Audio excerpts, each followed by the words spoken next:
Oke, baik, kita mulai. Assalamualaikum warahmatullahi wabarakatuh.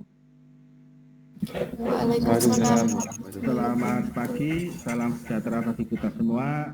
Syukur alhamdulillah pagi hari ini kita bisa hadir untuk melaksanakan perkuliahan praktikum sistem cerdas ya.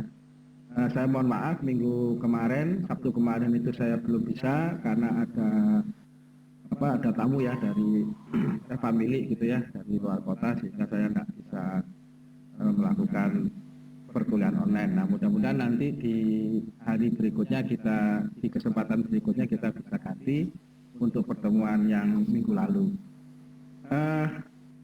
Sebelum saya lanjutkan, mungkin saya perlu konfirmasi apakah suara saya bisa diterima dengan jelas. Sudah, Pak. Tapi Sudah, agak ya? kecil. Sudah ya. Ini kalau terlalu besar nanti feedback masalahnya. Oke. Oh iya, Pak. Baik, agenda kita pagi hari ini sebetulnya adalah instalasi dari lingkungan pengembangan program yang akan kita pakai, yaitu Python ya. Ada dua pilihan yang bisa kita tempuh ya, bisa kita instalasi. Sebetulnya banyak sih, cuma yang saya sarankan ada dua, yaitu Anda instalasi lingkungan Anaconda Navigator ya. Kemudian yang satu dari Anaconda Navigator kita nanti bisa menginstal Python-nya ya, Python-nya. Entah itu pakai Python atau notebook ya, Jupyter notebook-nya ya. Jadi nanti kalau nanti saya share ya ininya, tampilannya, kan kita akan bahas lingkungan pengembangan di pemrograman Python ya untuk mata kuliah ini. Kemudian alternatif yang kedua, Anda cukup menggunakan Google Colab ya, colab.research.google.com ya. Tapi mungkin Anda ada yang kesulitan bagaimana mengaitkan Google Colab di Google Drive saudara gitu ya. Nanti saya bahas satu persatu gitu ya. Mulai nanti dari akar Anaconda. Kemudian berikutnya kita akan bahas dasar-dasar pemrograman Python. Paling tidak nanti kita mengenal variabel, tipe data, kemudian perintah input dan output ya, perintah-perintah dasar. Kemudian pada pertemuan-pertemuan berikutnya kita mulai beranjak ke kontrol alirannya ya, atau balancing, looping gitu ya, sama nanti membuat fungsi ataupun prosedur di Python. Lalu kemudian kita menginjak pada pemrograman di sistem cerdasnya ya. Jadi basic bahasanya adalah pakai bahasa Python ya, tapi sebetulnya bisa kita menggunakan basic bahasanya bahasa R ataupun yang lainnya ya. Tapi yang memang sekarang lagi lagi tren itu, kalau kita belajar sistem cerdas ataupun data science itu menggunakan bahasa pemrograman Python. Bukan berarti bahasa yang lainnya kurang bagus ya. Cuma tren aja. Oke. Saya mulai dulu untuk mengenalkan lingkungan Anaconda Navigator. Di pertemuan perkuliahan teori sudah sempat saya singgung ya, bagaimana download aplikasinya, kemudian instalasi dari software Anaconda Navigator yang desktop gitu ya. Saya ingin tahu apakah sampai saat ini sudah Anda sukses melakukan instalasi Anaconda-nya? Kalau Pakai Colab, Pak. Pakai Google Colab ya. Yang sukses instalasi Anaconda ada? saya udah install, Pak, tapi belum bisa dibuka. Oke, nanti saya tunjukkan gitu ya kalau sukses bagaimana ya. Baik, kita mulai dari pengenalan lingkungan ini dulu ya. Di Anaconda Navigator ya, saya share sedikit dulu.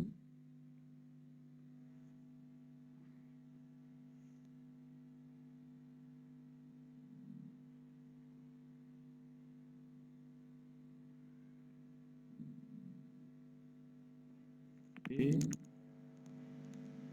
saya sudah caranya begini, Anda dari untuk merunning ya, Anda bisa ditarik ya, ketikkan di search ya Anaconda Navigator, kemudian klik saja di sini sampai muncul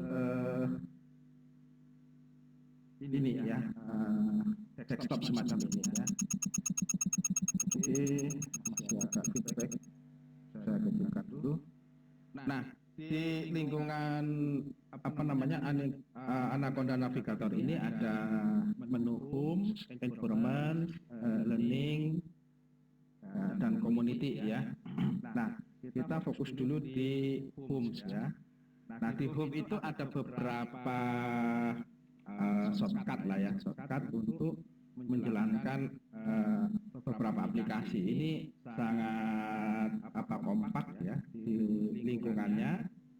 Jadi mengumpulkan beberapa aplikasi yang bisa kita jalankan melalui navigator Anaconda ini ya, namanya navigator ya, dia ini penunjuk arah gitu ya, supaya kita mudah menjalankan beberapa aplikasi yang dirangkum di dalam Anaconda Navigator.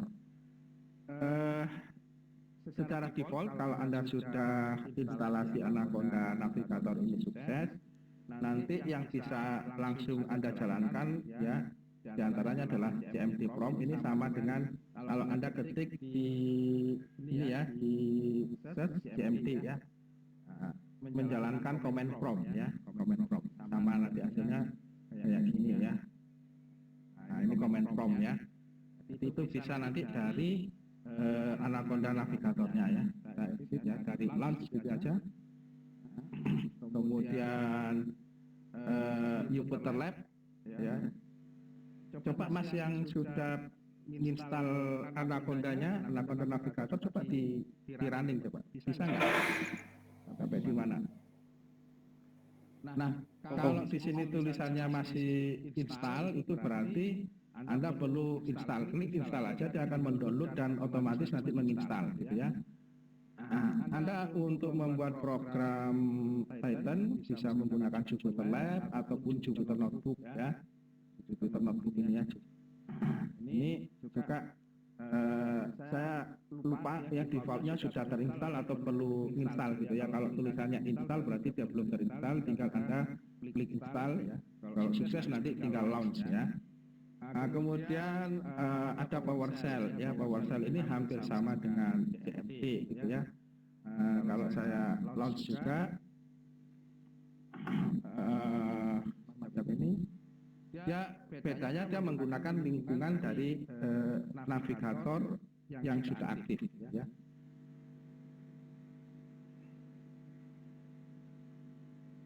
PowerShell hampir sama dengan CMD. Nah, nanti fungsinya kalau Anda mau instalasi library ya yang manual gitu ya, yang berbasis teks, saya sarankan lewat ini ya, PowerShell Prompt gitu ya. PowerShell dulu.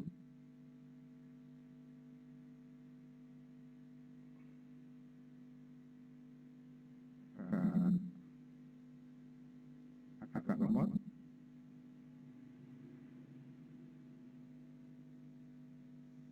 Nah, yang muncul ya. Jadi misalkan bedanya di mana ya? Bedanya di mana ya? Ini command prompt atau shell yang ada di lingkungan navigator Anaconda-nya gitu ya. Kalau pakai ini CMD ini kayak CMD biasa, command prompt biasa ya.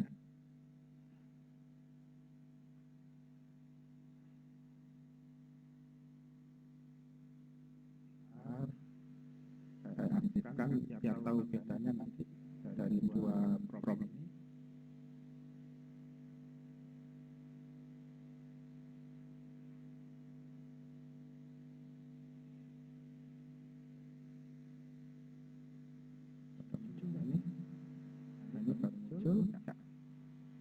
Ternyata sama saudara ya.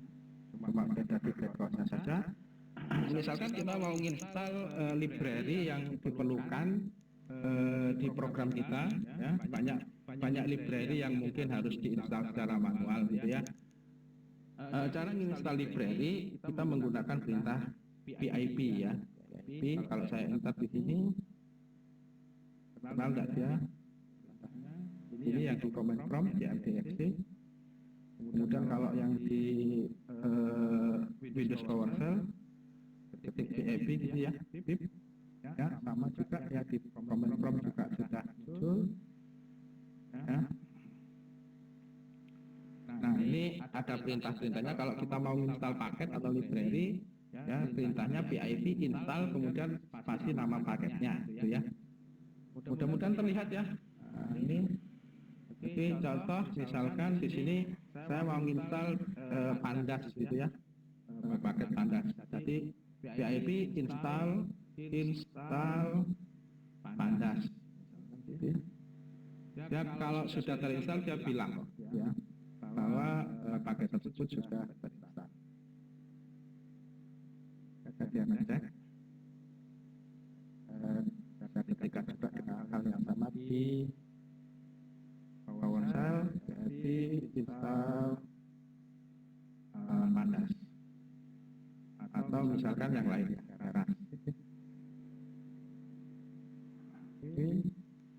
Nah ini dia bilang recruitment ya yang dibutuhkan already satisfied ya, sudah running lah ya, sudah bisa melayani.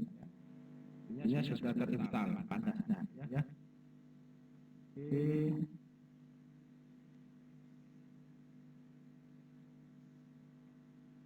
Nah ini juga yang di PowerShell, ini juga paket garage-nya juga sudah terinstall gitu ya. Oke, untuk keluar dari command prompt maupun dari PowerShell itu sama perintahnya, ya exit gitu ya.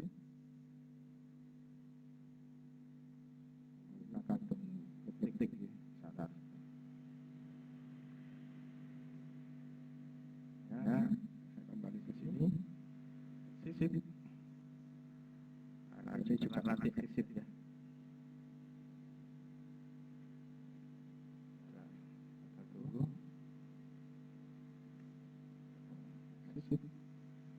Oke, nah, kemudian kalau sudah siap semuanya ya, sebetulnya untuk instalasi paket ya bisa melalui command prompt atau PowerShell prompt gitu ya, kita bisa menuju di environment ini ya. Ya. Jadi kita bisa cek ya.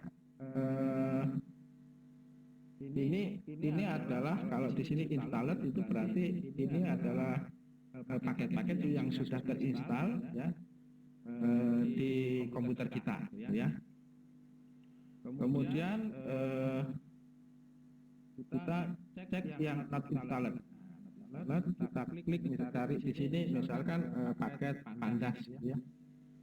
Pandas ya. Kalau belum ada di sini ya, kalau tidak ada di sini artinya dia sudah terinstall. Karena di sini kita pilihnya not installed.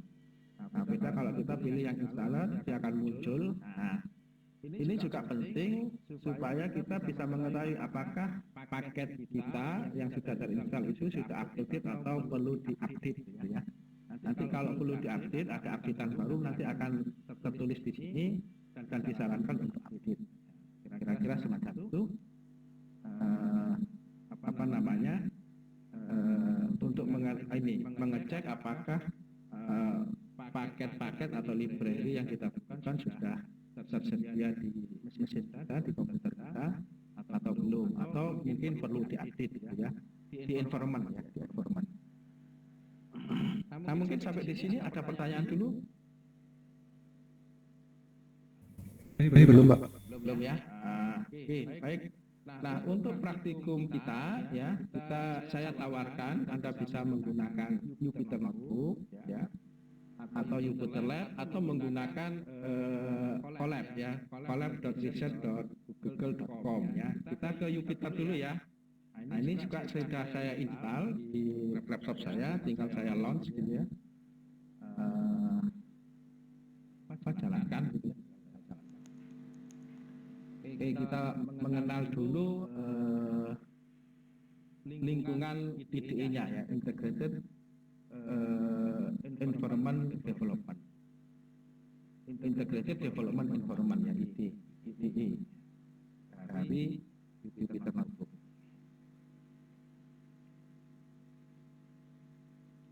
Kita tuh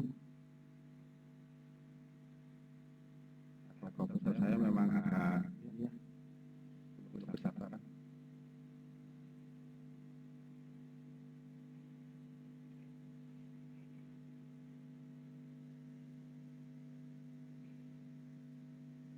Oh ya, jangan lupa Anda download beberapa PDF yang sudah saya share ya di Google Classroom. Jalan apa enggak ini? Yang instalasi kemarin tuh, Pak. Ada di praktikum ini. Di praktikum ya, di Google Classroom-nya. Oh iya, Pak. Ya, ada di situ dua modul kalau enggak. Hari ini sudah saya jalankan apa belum? Kalau lama sekali.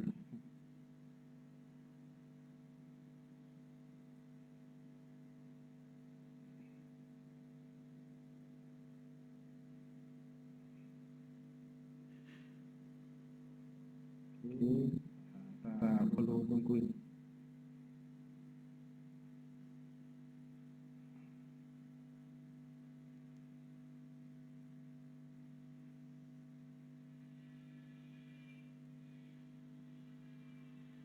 Ya, masih mempersiapkan. Ini kadang susahnya begini, ini sudah jalan apa belum gitu ya untuk loadingnya. Ya, di Anaconda Navigator Anda juga bisa install bahasa R-nya, R-Language. Nanti install RStudio, ini IDE-nya.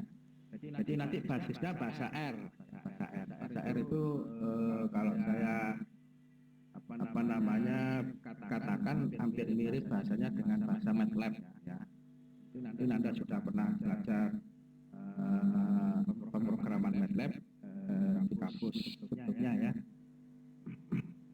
Sama. Nah, sekarang yang lagi tren memang untuk machine learning atau data science itu pakai MATLAB, pakai R atau pakai Python gitu ya. Oke, ini sudah masuk sebetulnya, tapi saya dapat berapa kali opennya. Tutup. Ya,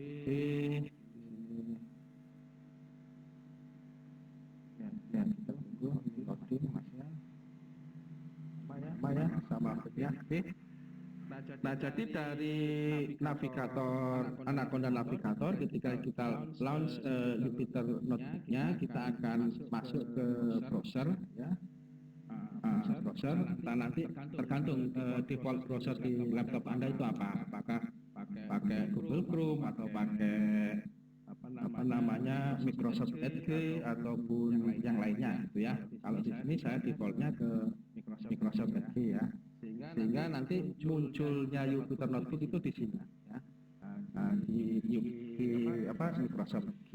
Nah, di tampilan awal kita dihadapkan pada default direktori kerja kita ya. Default direktori kerja kita itu tempatnya di mana gitu ya. Kalau ini tempatnya sesuai waktu kita instalasi Anaconda Navigatornya ya. Kita bisa cek di sini. Anda aktifkan Windows Explorer-nya karena saya instalasinya di C ya, dan menggunakan menggunakan ini directory default untuk datanya itu ada di user itu ya. Kemudian MyLenovo ini sesuai dengan nama komputernya. Kemudian ada di ini. Ada di sini ya. Artinya tampil di sini. Ya. Ini ya. Namanya direktorinya gitu ya. Ini sama dengan yang di sini ya. Belajar Python, ini data science AI Kominfo yang saya ikuti, dan seterusnya gitu ya. Nah, Anda boleh membuat folder yang spesifik ya untuk menempatkan program kita ya. Misalkan kita bikin di sini saya bikin baru ya. Sorry. New bikin folder baru ya. New folder. Itu foldernya. Nah ini folder. Klik ya. Kemudian dia masuk langsung ya. Kemudian ini Anda bisa rename.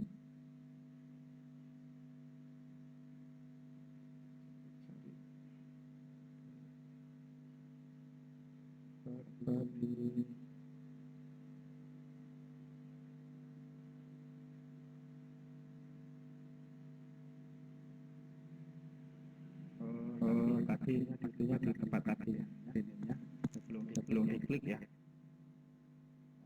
Saya kembali lagi.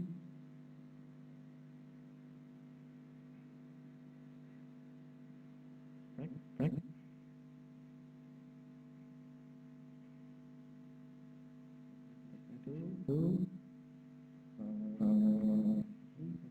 Tadi folder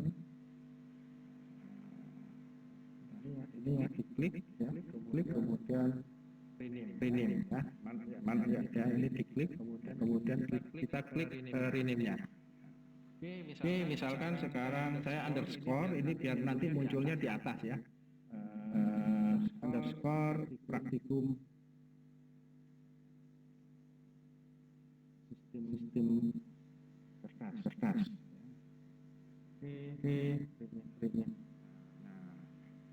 Ya, data di atas ya, bawah.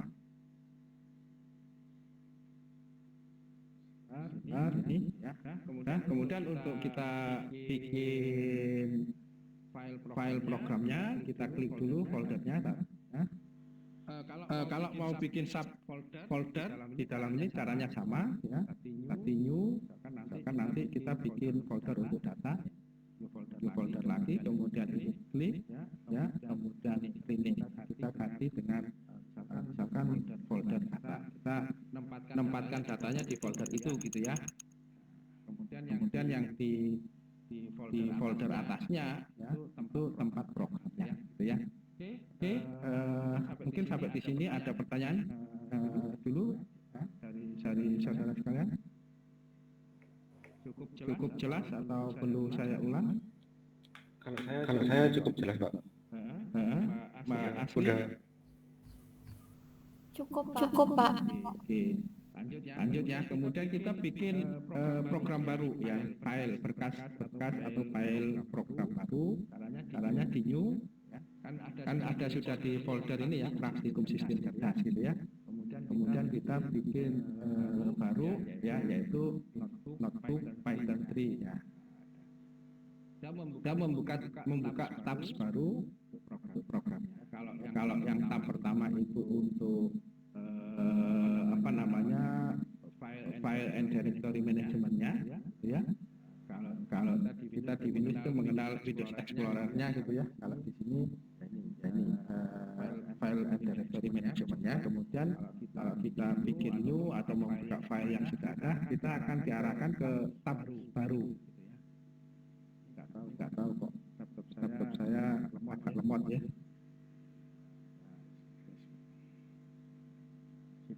Mati aja.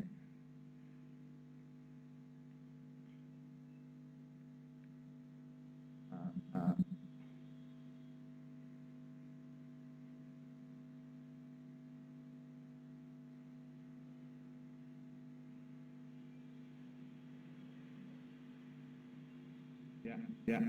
Sudah siap ya, sudah siap. Ini nanti namanya ada di sini ya, namanya. Kalau kita mau ganti namanya, kita tinggal klik.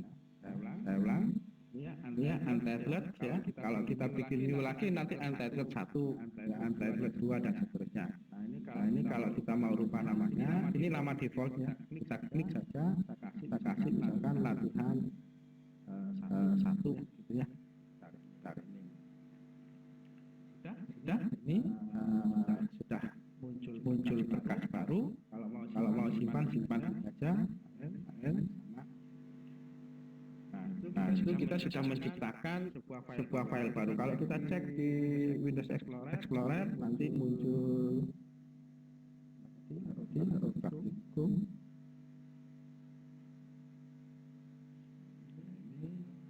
Di praktikum. Nah, ini di praktikum. Ini yang kita buat tadi.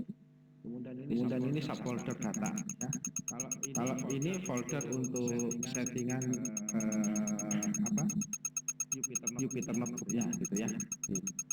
Ini masih tidak ada isinya, tidak ada programnya sama sekali. Nah, bagaimana kalau kita punya program yang sudah jadi dari tempat lain, kemudian mau diletakkan di ini, gitu ya, letakkan di folder ini. Kita bisa upload. Cara pertama bisa dengan cara upload ya. Kalau di sini tidak perlu upload, berarti dia copy saja gitu ya, copy saja. Jadi manual pakai dari luar ya. Oh ini sorry, ini ada uploadnya. Ini ada upload begini ya. Jadi dia mengambil program yang sudah jadi, yang pernah ada gitu ya. Misalkan saya ngambil dari tempat lain, saya punya misalkan ini ya, program 01 .pynb ya.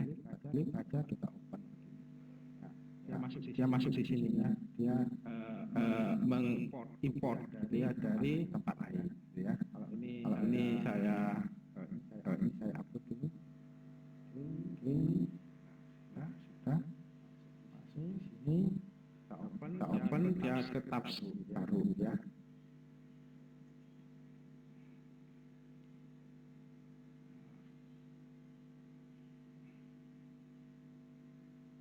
Downloading.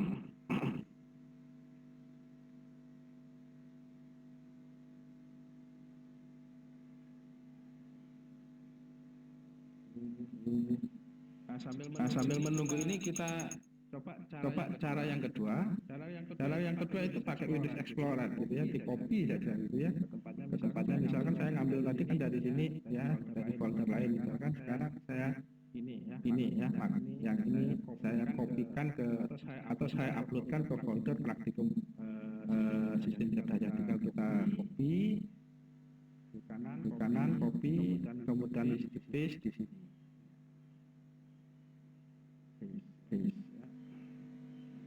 Nanti di sini munculkan sudah sama. Ini ada tambahan yang pakai copy paste, yang ini pakai mekanisme upload dari Jupyter Notebook-nya. Jadi di tempat ini nanti akan muncul. Sama caranya. Bisa dengan cara upload atau pakai copy paste dari menggunakan Windows Explorer atau dari program-program file atau directory management yang lainnya. Mungkin sampai di sini ada pertanyaan saudara? Sebelum kita lanjutkan, oke ya. Intinya semacam itu. Jadi bagaimana membuat file baru ya, kemudian mengcopy dari program yang sudah ada dengan cara mekanisme upload ataupun copy paste gitu ya. Oke, ini lingkungannya begitu. Kemudian kalau karena ini nanti ke desktop gitu ya, Anda bisa copy ya filenya langsung dari Windows Explorer tadi, atau dengan cara download ya. Kalau tadi upload kita download. Nah, downloadnya ini bisa ke bahasa Python murni. Kalau IPNB itu adalah Jupyter Notebook gitu ya.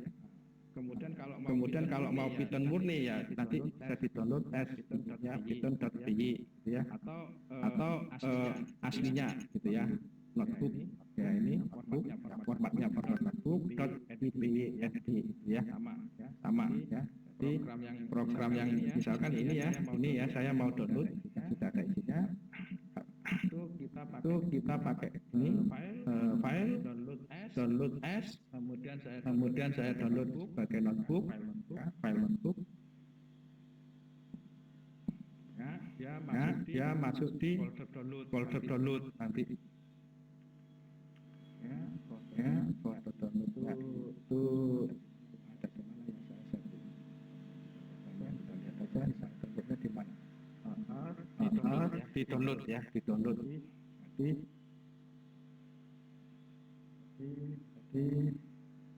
saya download program underscore 01 ya. Program underscore 01. Apa belum?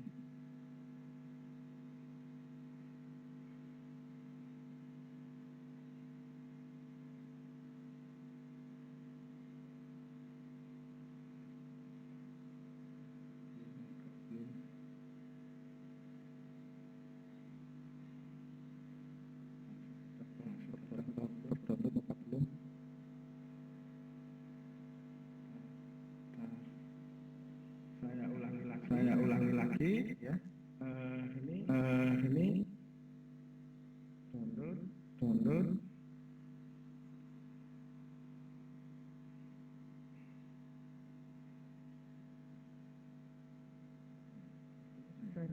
Sudah ini.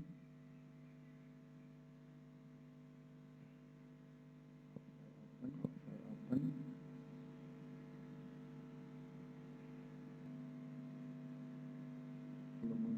Belum muncul.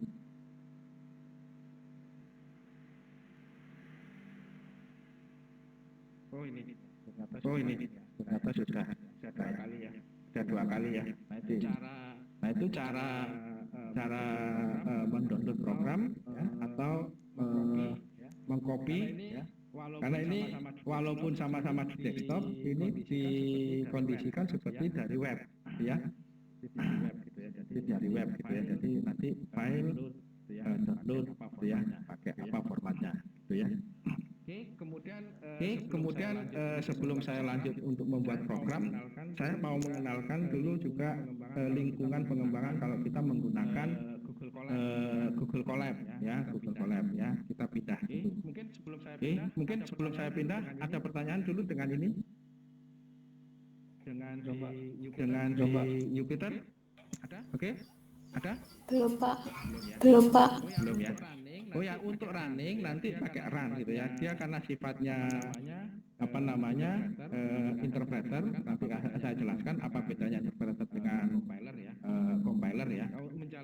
Kalau menjalankan ini dia baris per baris karena dia interpreter. Jadi menjalankannya atau mengeksekusinya baris demi baris dengan cara klik run ya. Contoh ini satu baris apa nama satu kelompok baris program terdiri dari 4 baris ini kemudian saya run gitu ya. Yang muncul ini ya. Kemudian kalau misalkan mau bikin lagi baris perintah di baris berikutnya contohnya ini saya run lagi di sini. Dia jalankannya satu persatu. Beda dengan compiler ya. Compiler itu kan semuanya dulu dikompilasi, dirubah bentuknya menjadi objek code ya, yang kemudian baru dieksekusi oleh mesin. Oke, kalau tidak ada pertanyaan di sini, saya pindah ke lingkungan Google Colabs ya. Colabs.research.google ya, menggunakannya ini.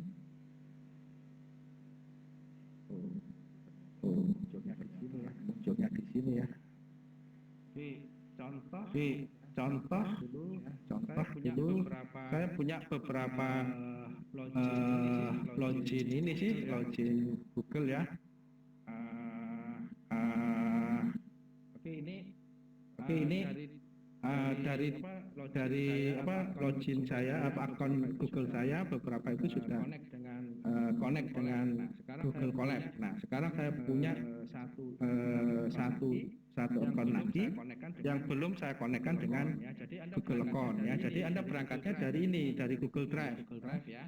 Dari Google Drive ya. Oke, dari Google Drive ini Anda bisa klik kanan ya, klik kanan.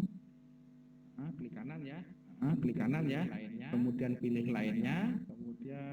Kemudian hubungan kan ini tidak ada pilihan ya, belum ada pilihan ya. Google Collab belum ada ya. Plus ini hubungkan, pilih yang plus hubungkan aplikasi lainnya. Oke. Tunggu sebentar. Kalau misalkan Anda memungkinkan bisa langsung dicoba juga ya. Nah ini ketikkan saja di sini collab, ditelusuri ini, telusuri apps ya, klik collab ya, atau kolaboratori ya. Ini klik saja, kemudian dia install ya, akan menginstalasi aplikasi collab yang dikaitkan dengan Google Drive kita. Ikuti aja.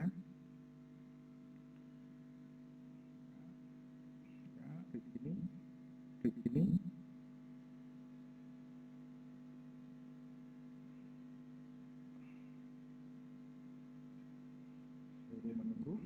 Suruh menunggu. Ya, sudah selesai, cukup cepat ya. Oke. Selesai. Kita tutup. Buktinya nanti kita bisa apa namanya, sudah terinstall apa belum collab di drive kita. Kita bisa refresh ini ya. Atau mungkin saya refresh dulu. Belum nampak ininya ya, drive collabnya kita klik dulu di sini. Ya ini sudah paling atas ya. Memang belum muncul untuk drive penyimpanan program Google Collab kita ya. Kita jalankan saja di sini di aplikasi ya.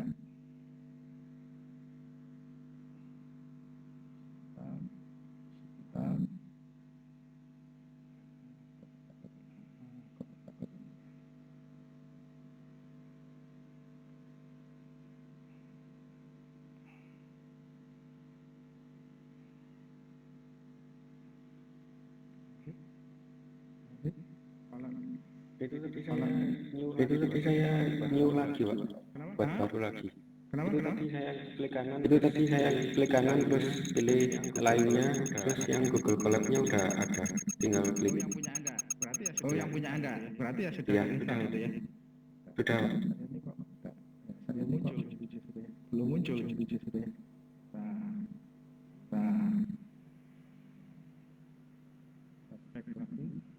Back lagi.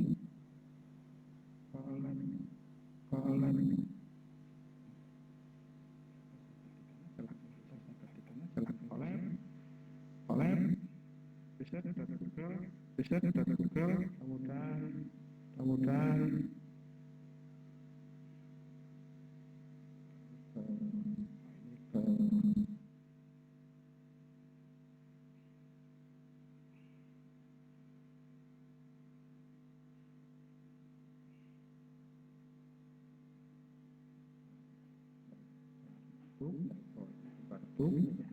kalau login saya ya. Ke login saya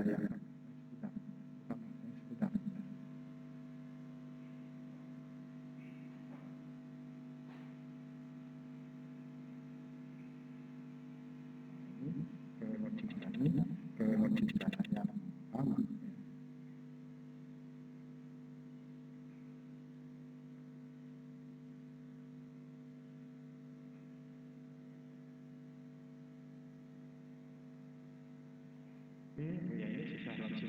Ya ini susah login ya. New notebook.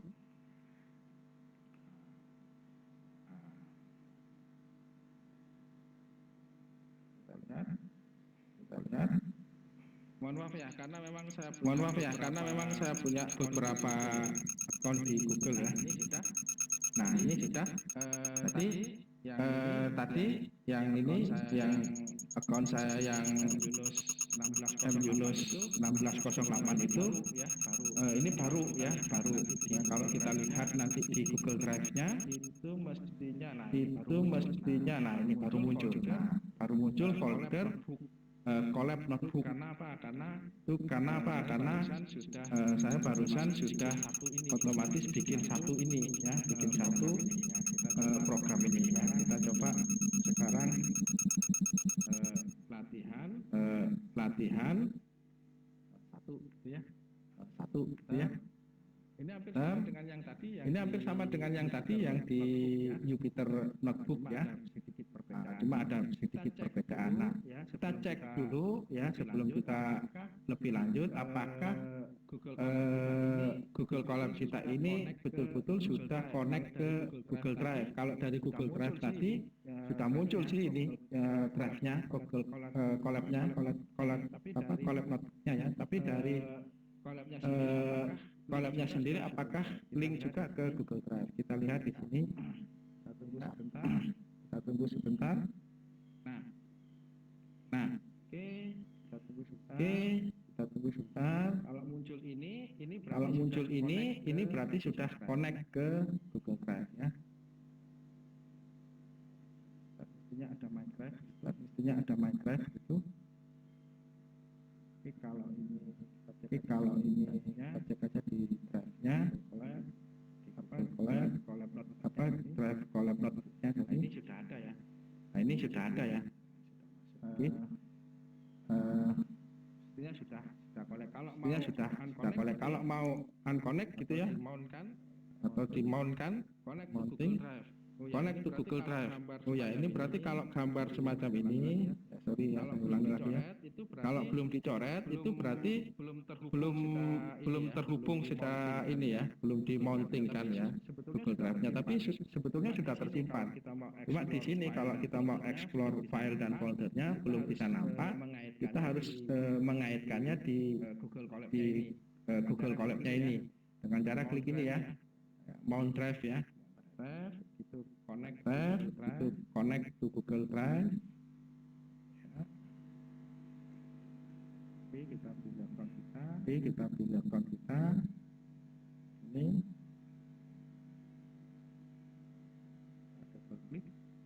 double klik. Oke, sampai nanti muncul My Drive gitu ya, tulisannya My Drive. Tunggu sebentar. Ini harus dijalankan. Ini harus dijalankan. Kita muncul ini program ini kita running yang sudah already kemudian di sini pasti muncul ini drive ya, drive gitu ya. Ini My Drive. Ini kita masuk di sini berarti ya. Nah, kalau sudah begini ini tampilannya hampir sama dengan di Jupyter Notebook ya. Berarti yang ini ya. Hampir sama di sini nanti kita tinggal new folder dan seterusnya ya. Sama di sini juga begitu. Nah, kalau kita mau bikin folder data, bikin new folder gitu ya. Data gitu ya. Nanti data kita taruh di sini. Data yang akan kita buat latihan di pemrograman Python ini. Sampai di sini ada yang perlu ditanyakan, saudara? Sebelum saya lanjut. Belum ada, Pak. Suara saya masih jelas terdengar? Masih, Pak. Oke. Masih, Pak. Oke. Lanjut ya. Oke, kita bahas ini dasar pemrograman Python-nya ya, karena saya sudah menyampaikan bagaimana lingkungan pengembangan di Anaconda Navigator, kemudian di Jupyter Notebook dan di Google Colab-nya ya. Bagaimana Anda mengaitkan drive Google Anda ke Google Colab ya.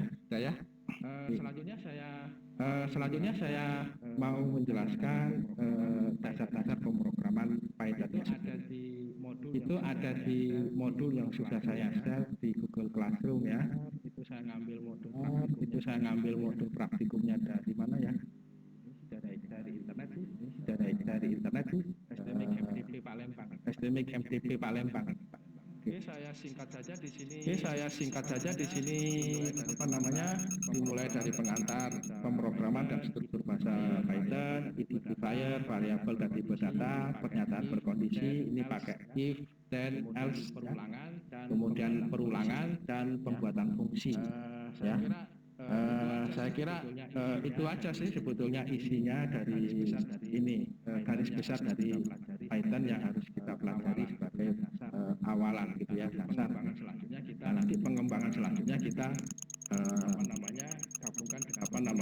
gabungkan dengan beberapa paket yang sudah tersedia di lingkungan Google Colab maupun di Jupyter Notebook ya. Ini dasarnya ya, dasarnya ini aja yang akan kita bahas. Tadi sudah saya tandai. Sedikit ya. Banyak bahasa pemrograman yang sudah tersedia ya. Contohnya adalah Python, C++, PHP, Babel, Java dan sebagainya. Di mana masing-masing bahasa pemrograman ini punya keunikannya masing-masing dan tipenya masing-masing. Ada yang berbasis desktop, ada yang berbasis web ya, web based gitu ya. Kalau PHP itu untuk web based, kalau Python itu sebetulnya ada yang di desktop juga bisa diimbedkan ke web based gitu ya. Kemudian dari segi lingkungan pengembangannya itu ada yang text only, berbasis teks, ada juga yang berbasis GUI, graphical user interface ya, seperti Visual Basic, Delphi, ya, kemudian Java ya pakai NetBeans ya, IDE NetBeans-nya itu. Nah, itu pengembangan lingkungan pengembangan yang berbasis graphical user interface. Makanya di sini ada pembahasan pemrograman visual dan konsul itu yang berbasis teks ya, text based ya. Ini contohnya. Kelihatannya saya langsung aja tidak terlalu membahas ini. Kemudian ini secara garis besar ya, sedemikian banyaknya bahasa pemrograman itu dibagi menjadi dua kelompok besar, dua mazhab besar, yaitu interpreter dan compiler. Apa itu interpreter, apa itu compiler? Ilustrasinya bisa dilihat di sini ya. Jadi kalau interpreter itu skemanya begini, ada source code-nya, listing programnya, kemudian ada data, ya, itu langsung ketemu ya, dipadu-padankan di sini ya, dieksekusi di mesin translatornya, penerjemahnya, atau mesin interpreternya, kemudian kita langsung bisa menghasilkan atau memperoleh hasilnya, outputnya ya. Nah, secara definisi ya, bahasa Python itu bisa dianggap sebagai bahasa dalam mazhab interpreter. Makanya di sini penerjemah bahasa Python menggunakan interpreter, yaitu satu persatu pernyataan berbeda dengan penerjemah compiler ya, yang menerjemahkan kode program sekaligus menjadi sebuah blok pernyataan. Interpreter tidak menghasilkan bentuk objek code baru ya, tidak merubah bentuk dari script yang kita tulis menjadi objek kode tersendiri yang baru yang bahasa mesin lah. Tetapi hasil translasinya hanya dalam bentuk internal, di mana program induk harus selalu ada ya, yang berbeda dengan compiler. Ya. Compiler itu dirubah bentuknya menjadi bahasa mesin itu. Ya, nanti selanjutnya yang dieksekusi adalah objek code-nya, bukan listing program yang kita ketik. Jadi makanya di sini source code dan data itu langsung dieksekusi atau diterjemahkan oleh translator untuk menghasilkan output. Ya. Nah kalau compiler, skemanya semacam ini. Jadi dari source code kita ketikkan source code, kemudian dikompilasi, baru hasil kompilasinya itu dijalankan, kemudian dipadu-padankan dengan data, ya, baru dieksekusi, ya, kemudian menghasilkan output.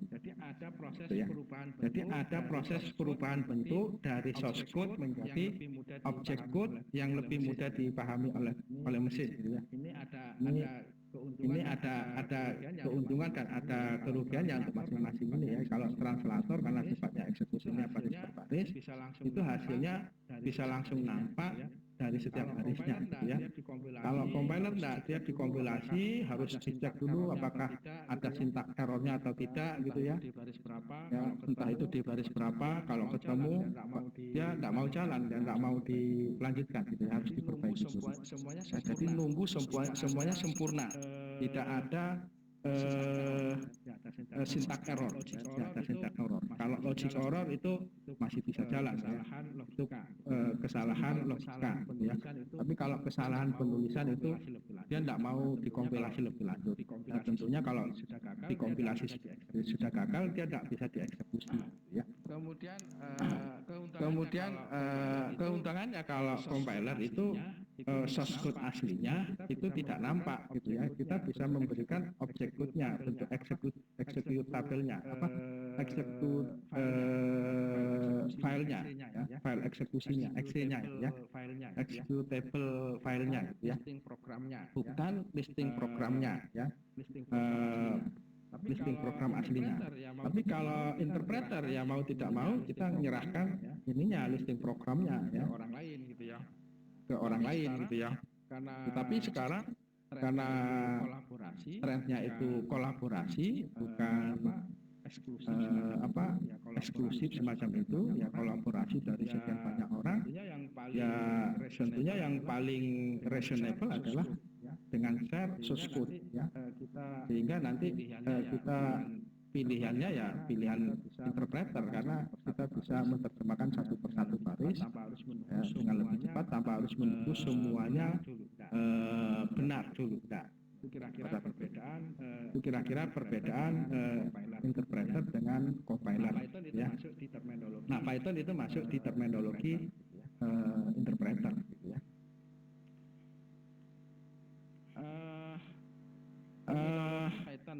Terminologi Python ya, bahasa Python memiliki beberapa sintak yang umum. Ada pada bahasa pemrograman lainnya seperti input proses ya, struktur seleksi ya, dan struktur pengulangan ya, looping gitu ya. Kalau ini branching istilahnya, kalau ini looping gitu ya, bisa for, bisa loop ataupun yang lainnya do while gitu ya, di bahasa pemrograman yang lainnya. Kemudian subprogram dalam bentuk fungsi ataupun dalam bentuk prosedur. Apa bedanya fungsi dengan prosedur? Ya, keduanya sama-sama subprogram, bagian dari program yang terpisah dari program utama, dengan ada penamaan tersendiri, ada labelnya, sehingga kita tinggal memanggil nama labelnya itu sendiri ya, untuk mengeksekusi sekelompok subprogram yang sudah kita definisikan. Nah, bedanya kalau prosedur itu tanpa return value, tidak perlu mengembalikan nilai, tapi kalau fungsi harus ada return value, mengembalikan sebuah nilai atau beberapa nilai gitu ya. Nah, itu bedanya. Kalau persamaannya sama-sama sebuah blok program yang diberi nama gitu ya, dan terpisah dari program utamanya. Keuntungannya apa? Menggunakan prosedur ataupun fungsi. Jadi kalau kita mengeksekusi beberapa baris program secara berulang-ulang, itu tentunya kalau tidak kita definisikan menjadi program terpisah, kita harus mengetikkan program yang blok program tersebut berulang kali gitu ya. Misalkan blok program yang mau dijalankan berulang kali itu ada 20 baris program gitu ya. Nah, itu akan dieksekusi sebanyak 10 kali. Berarti kita harus mengetikkan baris program yang sama itu sebanyak 20 kali 10 ya, 20 baris kali 10 kali, artinya harus mengetikkan 200 baris. Nah, kalau kita mendefinisikan 20 baris program itu menjadi sebuah fungsi atau prosedur, kita cukup bikin satu blok itu 20 baris, kita kasih nama, kemudian untuk 10 kali eksekusi kita tinggal memanggil nama fungsi maupun nama prosedurnya, sehingga secara penulisan program lebih simpel ya, lebih simpel. Kemudian untuk troubleshooting kalau ada kesalahan kita tinggal langsung menuju ke fungsi ataupun prosedur yang dimaksud tanpa harus ngecek satu persatu. kira-kira semacam itu. Iya, kira-kira semacam itu. Kemudian apa namanya? Python itu Python itu hampir sama dengan ya samalah dengan bahasa pemrograman yang lain, misalkan kayak Java. Ada lingkungan ininya, apa namanya, pengembangan programnya, ya bisa berbasis teks, teks only. Anda bisa ketik program Python itu menggunakan Notepad, menggunakan apa ya, selain Notepad, menggunakan editor yang lain ya, editor teks yang lain. editor yang lain ya, editor teks yang lain lah. Saya kurang paham Saya kurang paham yang Notepad bawaan yang atau Notepad plus. lainnya, Notepad bawaan atau Notepad plus gitu ya, atau apa ya, banyak ya. Kemudian Saya lupa ada namanya. lingkungan compiler. Kemudian ada lingkungan compilernya, interpreternya, karena ini interpreternya itu bisa dieksekusi di command prompt gitu ya, di command prompt. Karena nanti akan melibatkan dua aplikasi minimal ya, jadi interpreter dan aplikasi editornya ya. penulisan programnya, editornya ya. Maka sekarang sudah disediakan lingkungan yang lebih terintegrasi ya, mulai dari itu navigator, Anaconda navigator yang di dalamnya ada Jupyter Notebook ataupun lewat Google kolaborasi ya, collab ya itu ya. Itu sudah jadi satu. Itu sudah jadi satu ya, lingkungan pengembangan programnya atau teks editornya sama interpreternya tinggal jadi satu gitu ya. Jadi kalau kita kembali ke sini, ya ini lingkungan pengembangan programnya ya, ini teks editornya. Kemudian kalau merunningnya atau menjalankannya, kita tinggal klik ini run ya. Nah, ini berarti interpreternya ya, interpreternya ya. Jadi misalkan saya ketik print hello Stiwata gitu ya. Berarti ini saya ngetik ya programnya, lingkungan apa, teks editornya, code editornya, sambil di sini ada interpreternya, tanpa harus pindah ke aplikasi yang lain gitu ya. Kira-kira semacam itu. Di pemrograman yang lain ada yang teks ininya editornya itu berbasis teks, hanya teks gitu ya. Ada yang GUI juga, graphical user interface. Oke, mungkin ada pertanyaan sampai di sini. Belum ada, Pak. Belum ada ya. Belum, Belum Pak. ada ya. Suara saya Belum, Pak. masih jelas. Ya. Terima ya. Berapa?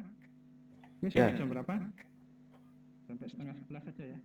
Sampai setengah 11 saja ya. Oke, kemudian Ya, Pak. Kemudian nilai dan tipe data ya. Nilai atau value adalah hal yang paling mendasar seperti huruf, karakter, ataupun angka yang akan dimanipulasi di dalam program. Ya. Jadi skemanya mungkin semacam ini ya. Kita perlu inputan ya, sebuah inputan nilai ya, bisa angka, huruf dan lain sebagainya, kemudian diproses untuk menghasilkan output ya, solusi dari permasalahan dan sebagainya. nilai angka seperti angka 10, 100, 1000 ya. Jika dijumlahkan dengan angka 5 akan menghasilkan 15, 105 dan seterusnya. Ini adalah angka numerikal ya, sehingga bisa dioperasikan secara matematis ya. Demikian juga kalau dikalikan ya akan menghasilkan nilai-nilai numerik juga. Tapi kalau ada begini ya, petik begini, ini istilahnya nilai dengan tipe data string ya.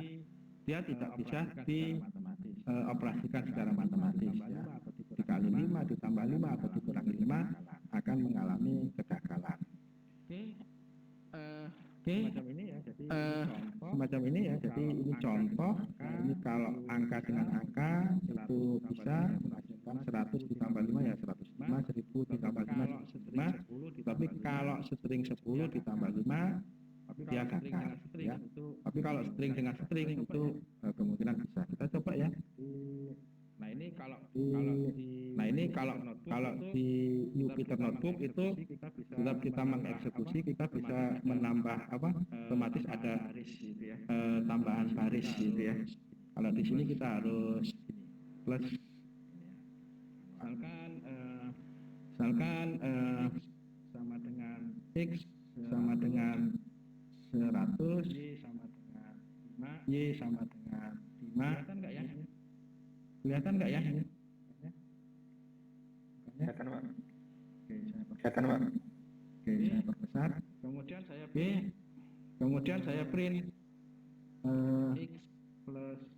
X plus Y ya. Sekarang karena sama-sama numerik pasti hasilnya gitu ya. Sukses gitu ya.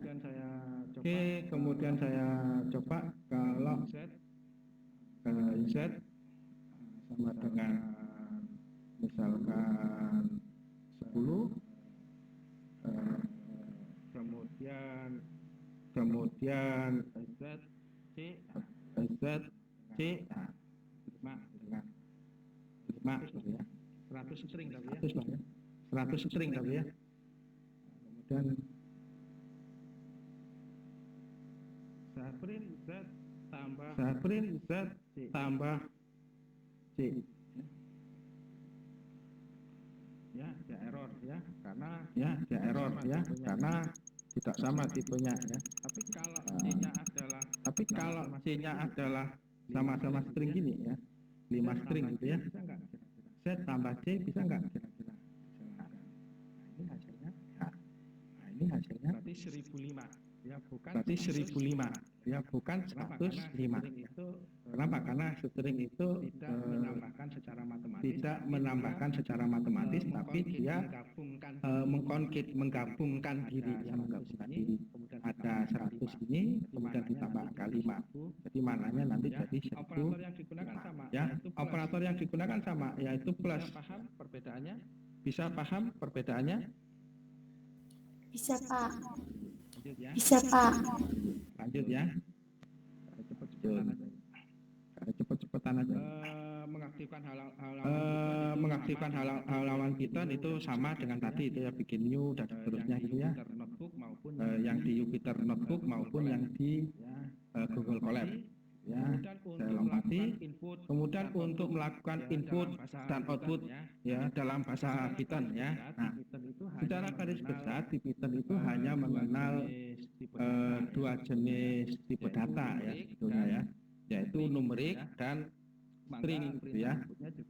Maka perintah inputnya juga ada dua ya. Untuk perintah input string itu cukup menggunakan input gitu ya, fungsi input. Kemudian kalau itu nanti hasilnya harus menjadi numerik, itu ada fungsi eval ya. Contohnya begini, saya langsung di sini ya. Misalkan saya punya variabel i yang nanti nilainya hasil inputan dari keyboard ya. Nah, kita pindah input saja, input nilai key dengan ya. Kemudian saya run ya, 100 ya. 100 ya. Nah, kemudian saya tambahkan lagi programnya R sama dengan input nilai R sama dengan R sama dengan ini saya running juga. R-nya saya kasih 5 ya. Nah, kemudian saya cetak ya hasil penjumlahan key dengan R. Print nilai penjumlahan ya sama dengan koma key ditambah saya hasilnya berarti kalau hanya menggunakan perintah input semacam ini, maka nilai yang kita inputkan lewat keyboard itu akan dianggap sebagai nilai string. Nilai string ya, baik di sini key maupun add itu sama-sama dianggap string, sama dengan yang ini ya. Sama dengan yang ini ya. String 100 ditambah dengan string 5 itu bukan string 105 tapi string 1005. Nah, bagaimana kalau inputannya kita perlakukan sebagai inputan numerik ya, kita tambahkan fungsi eval ya. Saya copy saja. Misalkan saya taruh sebagai variabel R itu PGR sama R itu PGR sama kemudian saya pakai S gitu ya. S ini saya tambahkan eval, ini saya tambahkan eval, fungsi eval itu merubah dari string menjadi nilai numerik gitu ya. Kalau saya gabungkan bisa nggak ya? Gabungkan satu blok ini RS T jalankan T saya jalankan nilai S dulu Oke 100 ya, nilai S dulu oke 100 ya, kemudian nilai T kemudian nilai T 5 ngeprintnya belum ya, ngeprintnya belum ya, kita gini aja langsung print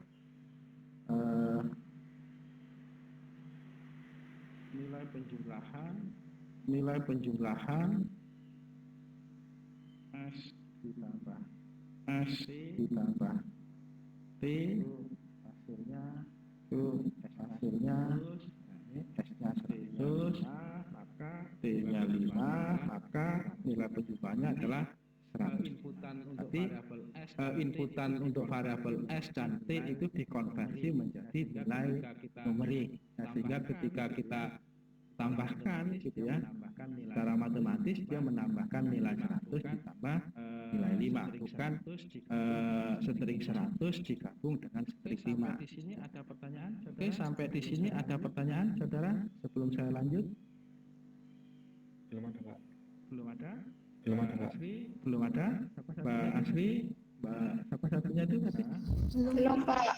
Nah, Belum, Pak. belum ya. kita lanjut ya. Baik, kita lanjut ya. Oke, Ada latihan. Ini ada latihan. cetak nilai separator. Cetak nilai separator.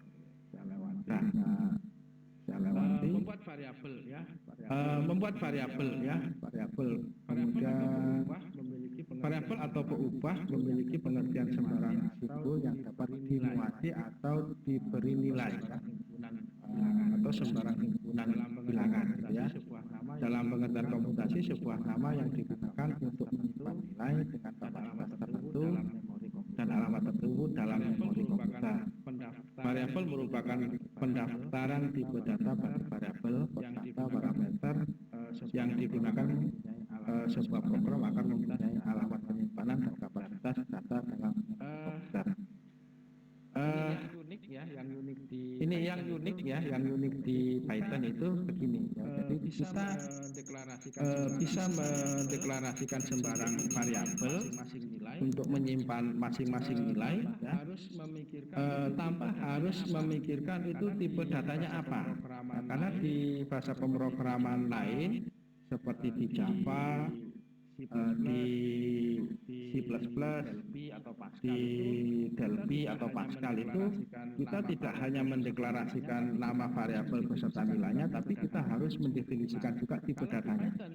Nah, kalau di Python kita cukup mendeklarasikan variabelnya, kemudian kita memberikan nilai. Nah, nanti tipe datanya secara otomatis menyesuaikan, gitu ya.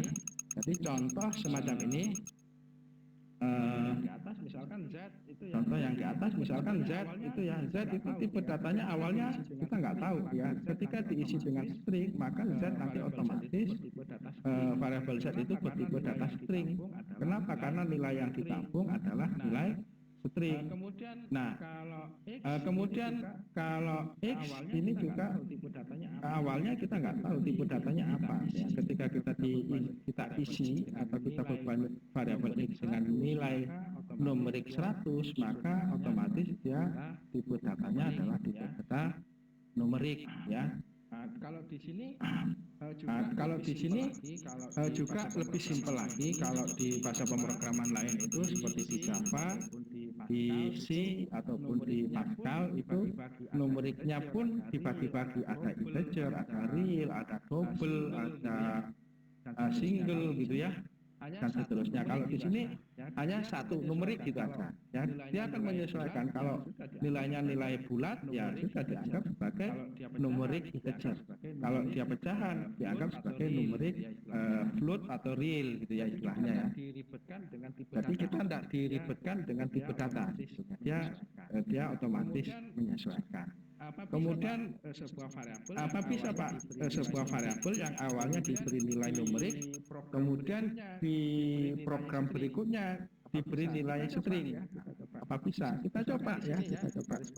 Misalkan di sini ya, di baris pertama tadi X itu sudah kita beri nilai numerik ya.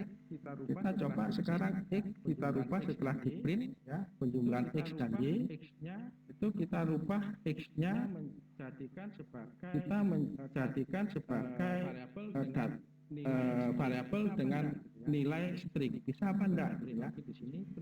Udah saya print lagi di sini, print ya, X isi dari variabel X, isi dari variabel X, X. X Ya. awalnya numerik X awalnya numerik dan dioperasikan secara matematis. Di sini dibelakang ini, kemudian X saya rubah datanya menjadi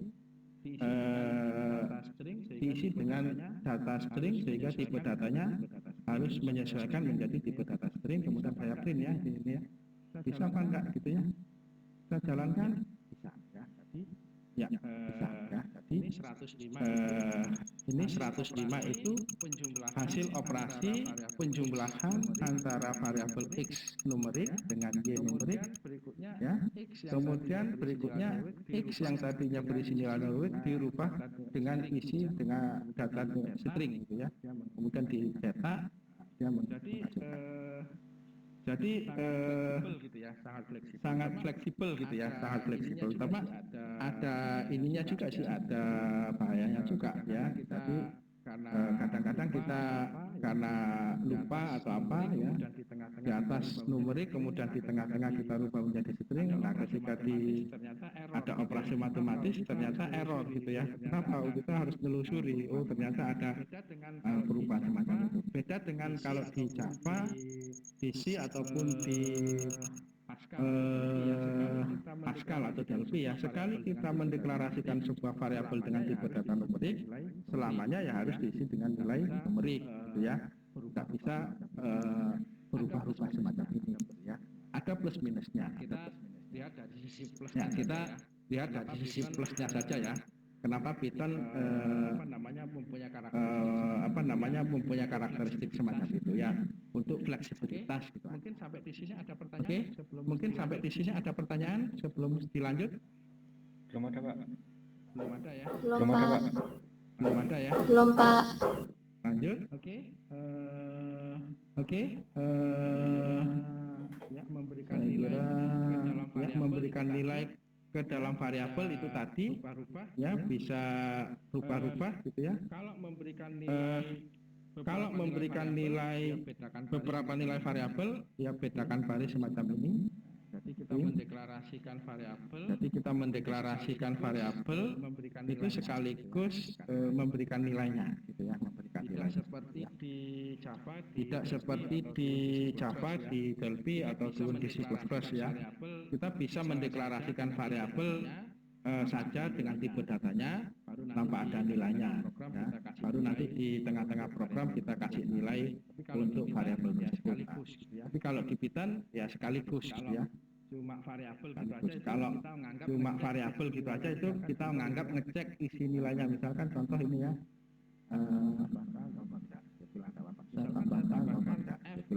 misalkan saya tambahkan F gitu aja, saya enter, ya. Kemudian kalau saya enter, kita run gitu ya. dia menganggap ngecek ini. Ya, dia menganggap ngecek Apa, ini, gitu ya. ya, F itu apa gitu ya. Karena belum ada isinya, maka F Karena belum ada isinya, maka F itu dianggap variabel atau identifier yang belum terdefinisi. F-nya kita kasih nilai, Beda kalau F-nya kita kasih nilai 34 gitu ya. kasih nilai Kemudian 34 gitu ya. saya Kemudian ketikkan F saya gitu ya di bawahnya. ketikkan F gitu Berarti aja nanti gitu ya ngecek. di bawahnya. Nah, Ini berarti nanti ngecek apa gitu ya. F itu apa gitu ya. Kalian, F itu apa? oke, F Ya. itu adalah Oke, variabel F dengan itu nilai adalah 34. variabel dengan nilai 34. Ya. Jadi kalau Paham, F ya? gitu aja Jadi tanpa kalau ada awalan cuma F gitu aja tanpa ada awalan pertamanya itu bingung. di memori itu bingung gitu ya. F ini variabel yang belum teridentifikasi atau belum didefinisikan. Bisa dipahami sampai di sini? Bisa dipahami sampai di sini? Bisa Pak? Bisa, Pak. Bisa Pak? Baik. Bisa, Pak. Baik, baca berapa ya? Kurang 7 menit Mas Yan Pak. Oke. Kurang 7 menit Mas Yan Saya Pak. kira Oke.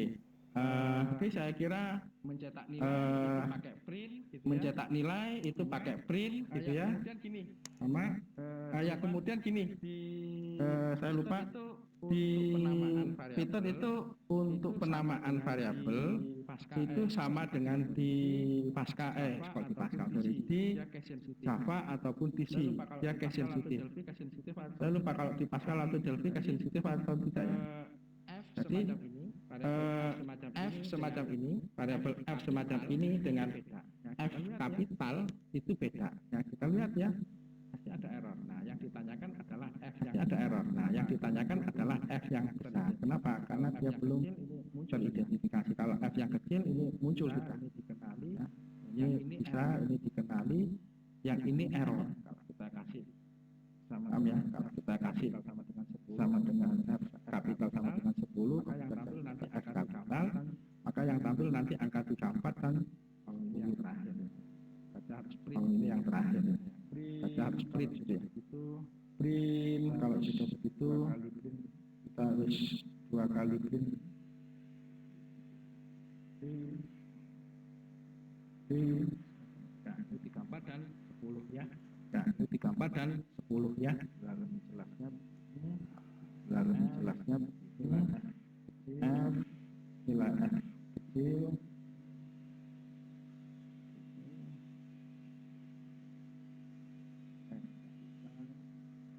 F kapital.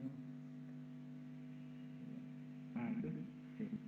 Kemudian Nah, itu.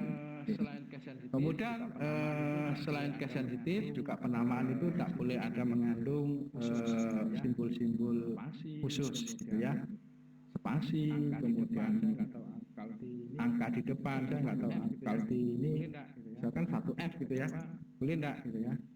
Saya coba Error ya, nggak boleh ya. Kalau Error ya, ditambahin nggak boleh ya. underscore, jadi nggak boleh diawali Kalau dengan ditambah angka, gitu ya. underscore jadi nggak boleh diawali dengan angka gitu ya. Kalau underscore Bisa ya.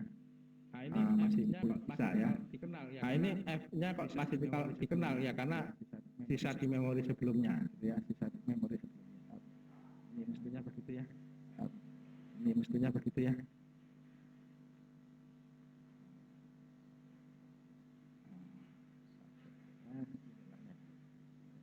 Nilainya ya. Tadi F kecil kenapa kok masih Ya, tadi bisa? F kecil kenapa kok masih bisa Memori dicetak karena ada sisa memori kalau ini di sudah saya eksekusi log sebelumnya. out gitu ya. Tapi kalau ini sudah saya log out gitu ya, Apa saya tutup komputernya saya matikan, apa, kemudian saya hidupkan lagi. komputernya saya matikan kemudian saya hidupkan lagi, saya jalankan F itu tidak dikenal tadi ya, F yang tadi karena tidak ada di memori. Apa tidak boleh ada Kemudian tidak boleh ada spasi, tidak boleh ada diawali huruf, diawali angka gitu ya. Kemudian boleh tidak ditambahkan ini simbol khusus ini. tadi Ya, underscore 1F tadi masih bisa. Kalau saya tambahkan ampersand ini bisa error nggak? ya, tidak boleh ya. Nah, simbol-simbol khusus. Error ya, tidak boleh ya. Nah, simbol-simbol khusus. Kemudian Eh, saya pakai kemudian If. Oh, saya pakai Itu adalah if. reserved word. If itu adalah kata-kata yang reserved word ya. Kata-kata yang digunakan, kata-kata yang dilarang ya, atau tidak diperbolehkan untuk dijadikan nama variabel atau nama konstanta ataupun nama function.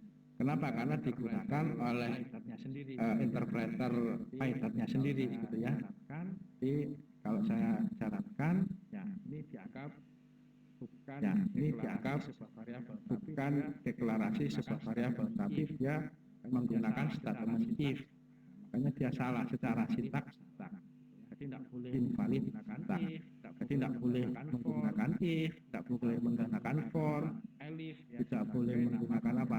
Elif ya sebagai nama variabel atau nama konstanta ataupun nama function dan kira-kira hampir sama prosedur. lah. Ya. Kira-kira hampir sama lah penjelasannya atau persyaratan penamaan variabel di Python dengan di bahasa pemrograman lain ya, ataupun khususnya Java ataupun di C++. Macam itu. Oke. Asparator ini hampir sama dengan di Java. Asparator ini hampir sama dengan di Java ya. Ada persen D, persen F, persen S gitu ya. Oke, saya kira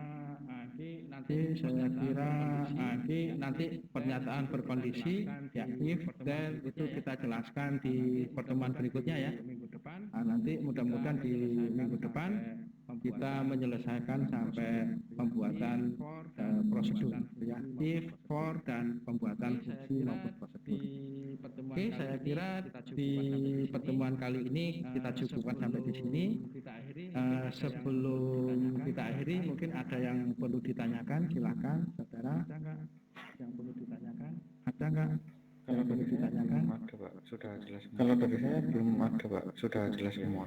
Sudah jelas ya? Oke, Ya. mungkin yang lain. Kalau tidak ada, Kalau tidak ada, Sudah cukup, Mbak Pak. Siska, ini Mas Novi Sudah cukup, Pak. ini Mas Novi, cukup ya. cukup ya. Baik, terima kasih atas perhatiannya mulai dari tadi jam 9 sampai jam setengah 11 ya. Saya kira sudah cukup panjang. Saya sendiri kalau ngikuti perkuliahan 1,5 jam ya tidak kuat juga gitu ya. Saya kira cukup sampai di situ. Kita lanjut insya Allah di kesempatan berikutnya ya. Kurang dan lebihnya saya maaf. Rekaman ini nanti saya coba share di Google Classroom ataupun saya upload dulu di YouTube untuk nanti linknya saya share gitu ya. Baik, terima kasih sekali lagi saya ucapkan terima kasih. Assalamualaikum warahmatullahi wabarakatuh. Waalaikumsalam, terima kasih, Pak. Waalaikumsalam, terima kasih, Pak.